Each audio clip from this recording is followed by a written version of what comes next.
Hindi साहित्यकाल YouTube channel में आप सभी का स्वागत है।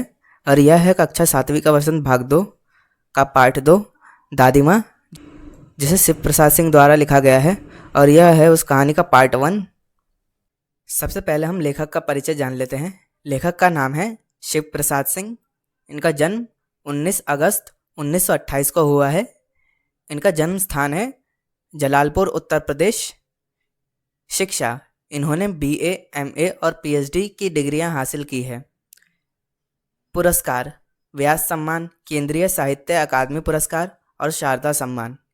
इनकी प्रमुख कहानियां हैं शाखा मृग, राजगुजरी, आर पार की माला और भेदिए जैसे कई कहानियों को शिव प्रसाद सिंह द्वारा लिखा गया है। नाटक, घाटियाँ गूंजती है।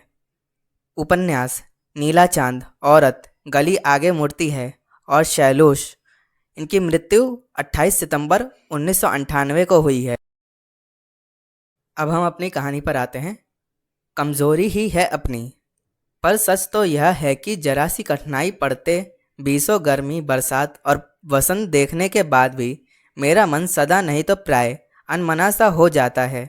मेरे शुभचिंतक मित्र मुंह पर मुझे प्रसन्न करने के लिए आने वाली छुट्टियों की सूचना देते हैं और पीठ पीछे मुझे कमज़ोर और जरा सी प्रतिकूलता से घबराने वाला कहकर मेरा मजाक उड़ाते हैं। मैं सोचता हूँ, अच्छा अब कभी उन बातों को ना सोचूंगा। ठीक है, जाने दो, सोचने से होता ही क्या है।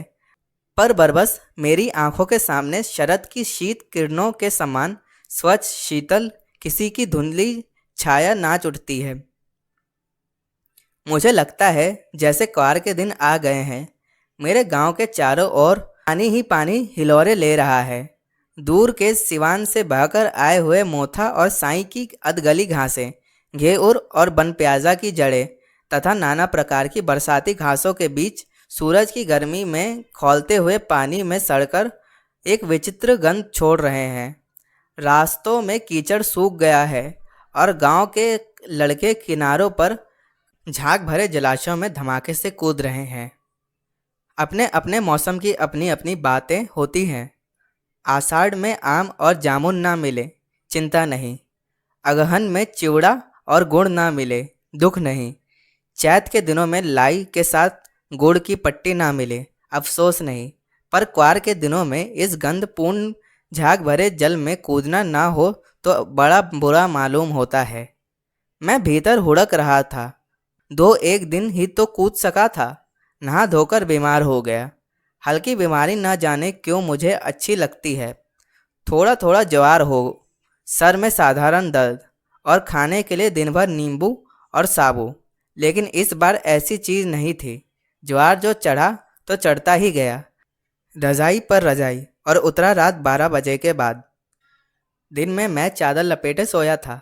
दादी माँ आई, शायद नहाकर आई थी। उसी झाग वाले जल में पतले दुबले स्नेह सने शरीर पर सफ़ेद किनारीहीन धोती, सन से सफ़ेद बालों के सिरों पर सद्य टपके हुए जल की शीतलता।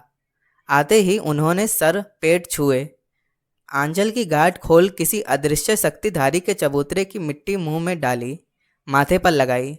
दिन रात चारपाई के पास बैठी रहती, कभी पंखा झलती, कभी जलते हुए हाथ पैर कपड़े से सहलाती, सर पर दालचीनी का लेप करती और 20 बार छू छू कर ज्वार का अनुमान करती।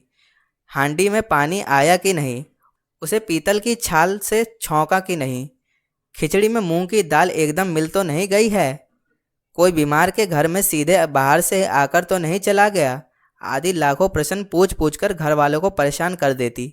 दादी माँ को गवाई गांव की 50 किस्म की दवाइयों के नाम याद थे।